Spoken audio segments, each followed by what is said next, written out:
something very revealing just happened in the Senate. And almost nobody is talking about that the way they should. Because what we just witnessed was not a debate, it was an indictment. A sitting member of Congress walked into that chamber and directly accused Minnesota's top Democrats for engineering chaos, not mismanaging, not misunderstanding, engineering. Let's watch this carefully. Chamber. I also want to acknowledge the other witnesses, constituent and friend Majority Leader Harry Niska, as well as Commissioner Snell and Attorney General Ellison, for being willing to offer their insight into this very important issue. I look forward to Attorney General Ellison being forced to answer for his role in tying the hands of law enforcement in order to protect criminals. Did you catch that? That was not political theater. That was prosecutorial language. Forced to answer, protect criminals, partner in crime. This is a congressman openly stating policies are not failing accidentally. They're designed outcome, and that distinction is everything. Because Democrats always hide behind incompetence. Emmer is arguing intent. Fold in Minneapolis over recent weeks was unnerving. It was heartbreaking, and any loss of life is tragic. But make no mistake, it was all a direct result of radical sanctuary state and city policies in Minnesota. By preventing local law enforcement from working together with federal law enforcement, they have turned Minnesota into a safe haven for criminal illegal aliens. We're talking about murderers, rapists, gang members, and child predators. Now, before you hear dizzying spin from one of the other witnesses here today, let's take a closer look at how we got here. Here's the uncomfortable reality Democrats never want discussed plainly. Sanctuary policy is marketed as compassion, but operationally, it's obstruction. Because when you permit cooperation with federal enforcement, you're not neutral. You're choosing who benefits from not enforcement. And Emmer just said that quiet part out loud. Who that benefits? Criminal and legal aliens. In 2021, with Attorney General Keith Ellison as the chief law enforcement officer in our state, the Hennepin County Sheriff's Office issued a directive which prohibited the county's cooperation with immigration and customs enforcement. 4 years later, Ellison issued 2 legal opinions arguing that Minnesota law prohibits state and local law enforcement agencies from holding someone based on an immigration detainer if the person would otherwise be released from custody, and limiting county sheriff's ability to enter into 287G cooperation agreements with federal law enforcement. What happened as a result? Criminal illegal aliens were released back onto our streets, putting innocent Minnesotans' lives at risk.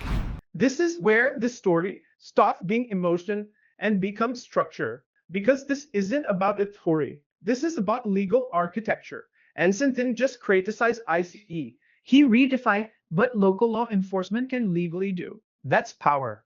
That's consequence. That's casualty. Victoria Aline Harwell, for example, a Minnesota mom who was allegedly killed by an illegal alien in a drunk driving car crash.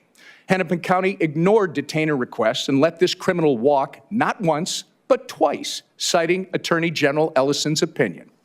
Flash forward to December 2025, when the Trump administration launched Operation Metro Surge in Minneapolis, fulfilling the border security mandate they were given. And this right here is the part sanctuary advocates hate confronting, because policy debates feel abstract until there is a name, a face, a victim. Now suddenly, detainer policy becomes a mother, a death, a preventable chain of decisions. As of last week, 4,000 illegal aliens have been arrested since Operation Metro Surge began. That includes the worst of the worst off our streets.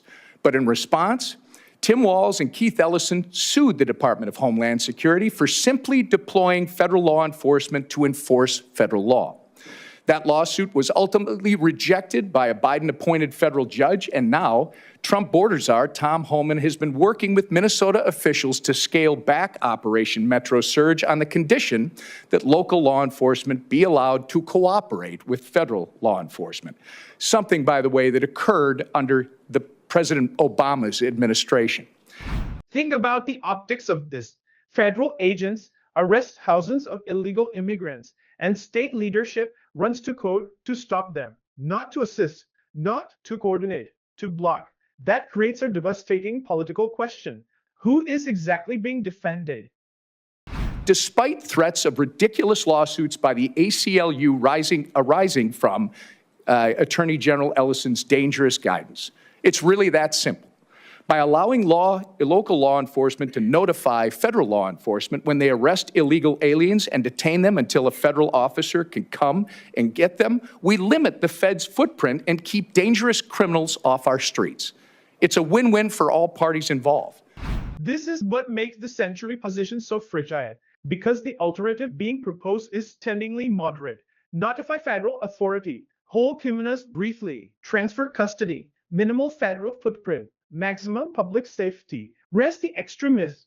What Emmer is arguing here is brutally simple. Chaos is not mysterious. It is policy-driven. Crime is not random. It is enforcement dependent. And century politics, they are consequence blind by design.